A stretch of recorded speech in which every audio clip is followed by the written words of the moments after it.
Oke, Assalamualaikum warahmatullahi wabarakatuh. Selamat sore semuanya. Hari ini kita pertemuan ketiga tentang tahapan dan karakteristik bermain anak usia dini. Yang kemarin kita sudah bahas tentang kontrak perkuliahan dan apa itu bermain. Mari kita akan bahas tentang tahapan dan karakteristik bermain anak. Kalau kita ngomongin tentang tahapan, ya tahapan. Apa sih itu tahapan? Tahap demi tahap. Oke, ketika contoh Anda makan mie, mie apa? Mie level berapa? Itu kan ada levelnya, ada tahapnya. Atau contoh ketika anak sudah bisa berjalan, itu kan ada tahap perkembangannya anak. Nggak mungkin anak baru lahir langsung bisa berjalan, langsung bisa ngomong. Ya, kita nanti sebagai orang tuanya kaget ya, terkejut. Wow, apakah ini anak ajaib? Ya, jadi akan kita bahas tentang karakteristik dan tahapan bermain anak usia dini. Oke, kita masuk di pendahuluan. Bermain adalah hak asasi anak. Hak anak. Jadi ketika haknya akan dirampas, ya dia akan berontak karena jiwa anak adalah jiwa bermain. Bermain sangat penting dalam perkembangan kepribadian, membentuk kepribadian, membentuk karakter. Bermain akan meluapkan ekspresi. Anak usia dini adalah anak yang berumur 0 sampai 6 tahun ketika di Indonesia. Tetapi ketika di luar negeri, anak usia dini adalah anak yang berumur 0 sampai 8 tahun. Usia dini adalah usia prasekolah, usia sebelum sekolah sebenarnya. Ya, makanya di Indonesia sendiri undang-undang yang mewajibkan anak sekolah itu dimulai dari SD. Kenapa? TK, PAUD, pos PAUD terpadu, RA, BA, playgroup itu tidak diwajibkan karena pemerintah belum mewajibkan hal tersebut. Karena anak usia dini adalah usia prasekolah, sebelum sekolah sebenarnya. Sekarang kita akan bahas tentang karakteristik bermain. Karakteristik bermain anak. Yang pertama adalah muncul dari dalam anak, alamiah, muncul dari dirinya sendiri. Dia pengen main apa, dia pengen ngapain. Umpama kadang, oh mainan Lego dibuat mobil-mobilan, dibuat mainan Lego dibuat untuk membentuk sebuah hotel, membentuk sebuah jembatan. Karena itu apa? Muncul dari dalam diri anak. Kemudian yang kedua adalah bebas, terserah anak itu mau ngapain, anak itu mau main apa. Jadi sebebas-bebas mungkin. Nyata, yang real, yang benar-benar terjadi. Contoh ketika anak bermain air, bermain tembak-tembakan air ya. Yang ada di tembak itu harus ada airnya sehingga dia bisa mengeksplor airnya itu seperti apa. Kemudian yang keempat adalah dominasi pemain. Jadi yang melakukannya itu kebanyakan dominasi pemain dan pemainnya itu adalah anak. Jadi tidak ada campur tangan orang dewasa di sini. Karena apa? Anak ya senangnya main dengan anak lain. Contoh, Bu, boleh enggak orang dewasa main sama anak? Boleh, tetapi sifat yang muncul dari dalam diri anak-anak akan senang bermain dengan teman sebanyak. Kemudian berperan aktif, ya berperan aktif. Anak-anak benar-benar berperan aktif dalam bermain tersebut. Tahapan bermain ini menurut Harlock pada tahun 1981 yaitu ada tahapan penjelajahan atau exploratory stage, tahapan mainan, toy stage, tahapan bermain, dan tahapan melamun. Tahapan penjelajahan atau exploratory stage yaitu berupa kegiatan mengenai objek atau orang lain, mencoba menjangkau atau meraih benda di sekelilingnya lalu mengamatinya. Penjelajahan semakin luas saat anak sudah dapat merangkak dan berjalan sehingga anak akan mengamati setiap benda yang diraihnya. Ini biasanya umur 0 sampai 2 tahun. Makanya kadang ketika bayi umur 6 bulan, umur 3 bulan, di atasnya ini ada mainan-mainan untuk secara alamiah dia mau mengambil, ya apa itu? Atau mungkin ketika ada kerencengan, ya bayi, apa itu? Dia penasaran, motoriknya dia bergerak. Kemudian tahapan mainan toy stage, ya ini tahapan ini mencapai puncaknya umur 5 sampai 6 tahun. Ya, tetapi antara 2 sampai 3 tahun anak biasanya hanya mengamati. Contoh seperti oh, ada mainan Bigo. Oh, ada mainan boneka. Oh, ada mainan masak-masakan. Itu dibuat apa ya? Ya, tetapi ketika anak usia tersebut usia mencapai puncaknya usia 5 sampai 6 tahun, dia sudah bisa tahu, oh Bigo itu dibuat mainan. Oh, atau mungkin mengendalikan remote control yang ada apa namanya mobil-mobilan dia bisa. Oh, mungkin main Barbie-Barbian, main boneka dia tahu, main jual beli. Ya, itu. Kemudian ada tahapan bermain play stage, yaitu biasanya bersamaan dengan mulai masuk ke sekolah dasar. Di sini anak sudah mengerti banyak permainan, bisa main petak umpet, bisa main gubuk sodor. Ya. Tahapan melamun imajinasinya juga akan berkembang di sini. Tahapan ini diawali ketika anak mendekati masa pubertas, di mana anak mulai kurang berminat terhadap kegiatan bermain yang tadinya mereka sukai dan mulai menghabiskan waktu untuk melamun dan berkhayal. Contoh, ketika tahapan ini ketika mau masuk remaja, anak-anak anak umur segini sudah tidak suka main berbian, main Barbie-Barbian, main bongkar pasangan. Ya, atau juga main gobak sodor, main petak umpet, sudah dia tidak suka. Tetapi lebih banyak melamun. Oh, ketika besok saya dewasa, saya pengen main seperti apa ya?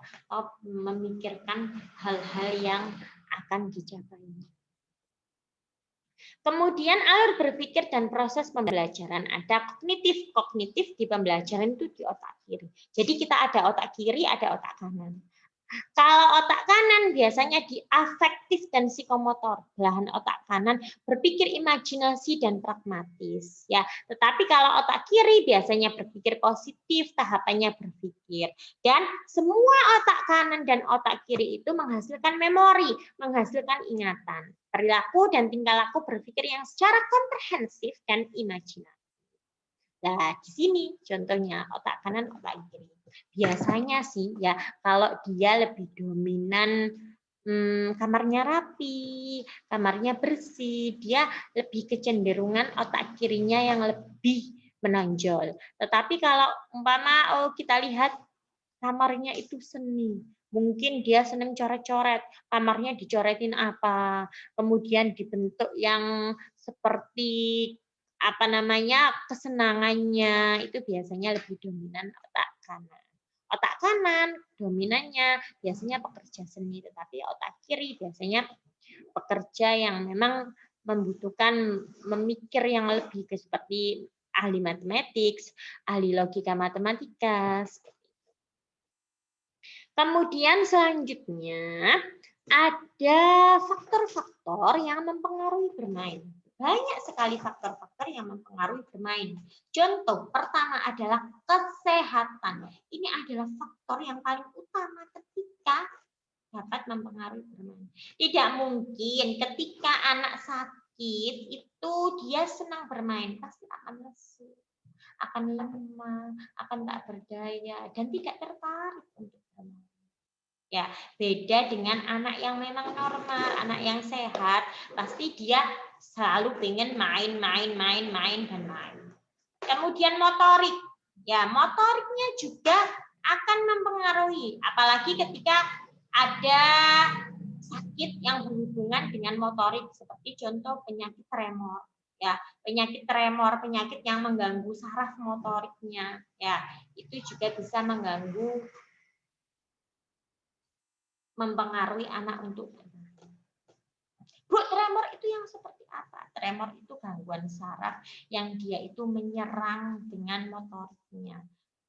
Contohnya seperti apa? Bisa dilihat ketika kalian menggambar apa namanya? Menggambar kayak apa ya, obat nyamuk itu melengkung itu dilihat apakah apakah itu apa namanya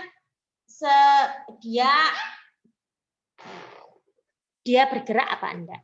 Kemudian bisa juga ditaruh di kertas putih seperti ini, umpama ada kertas putih nanti ditaruh di sini, kalau dia goyang ya berarti ada indikasi tremor. Tapi untuk lebih lanjutnya bisa nanti dikonsulkan atau diobservasi lebih lanjut oleh dokter ahli saraf.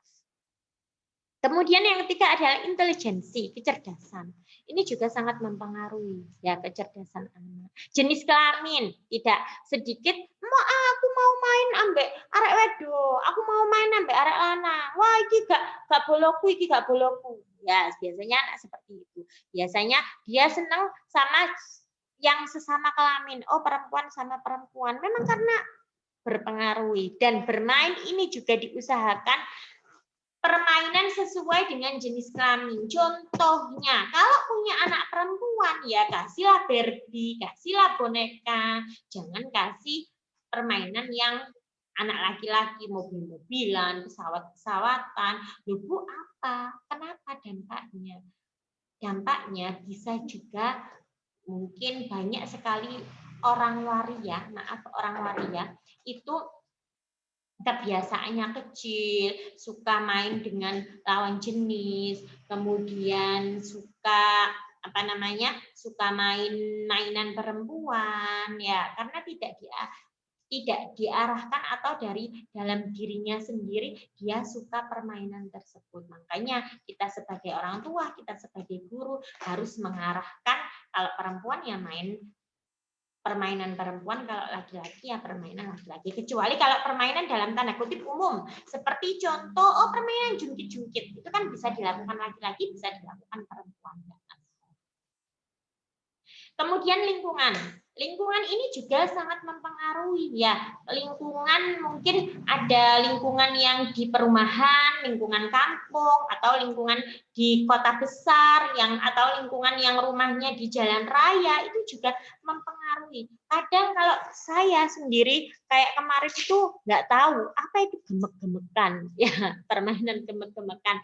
Ternyata ada permainan gemek-gemekan di lingkungan sana. Saya juga nggak tahu apa itu namanya jumprit. Ternyata jumprit itu seperti ini. Jadi di lingkungan itu juga mempengaruhi. Lingkungan saya, lingkungan kalian, lingkungan orang lain belum tentu sama, belum tentu mengerti permainan tersebut. Kemudian ada status sosial ya, mungkin kalau status sosialnya yang perumahan gedongan besar-besar, sukanya itu permainan malah permainan individu ya, karena saya ketika mengamati orang yang tinggal di perumahan jarang untuk main, maksudnya ke tetangga atau apa. Beda kalau umpama di kampung atau di perumahan yang lebih kecil atau yang lebih dijangkau, itu biasanya anaknya sering bermain bersama. Tetapi mungkin nanti di status sosial kalangannya beda. Oh, mungkin permainannya ketika main langsung di sekolah tersebut, atau mungkin langsung main ke rumah temannya yang yang di mana gitu. Jadi status sosial itu juga mempengaruhi. Jumlah waktu ya, jumlah waktu, ada anak yang dititipkan, ada anak yang di rumah aja sama ibunya, atau ada anak yang dititipkan ke UTI-nya. Ya, jadi ada jumlah waktu itu juga mempengaruhi. Dan peralatan bermain. Anak satu yang mempunyai peralatan bermain lengkap dengan anak yang tidak mempunyai peralatan lengkap itu juga akan. Oke, dari sini cukup mungkin untuk tahapan perkembangan bermain serta karakteristik ya. Kemudian jangan lupa bertanya ya di kolom komentar ya. Saya anggap nanti yang bertanya dan yang isi absensi itu berarti Anda masuk dalam pertemuan 3 kali ini. Baik, saya akhiri. Wassalamualaikum warahmatullahi wabarakatuh. Selamat sore semuanya.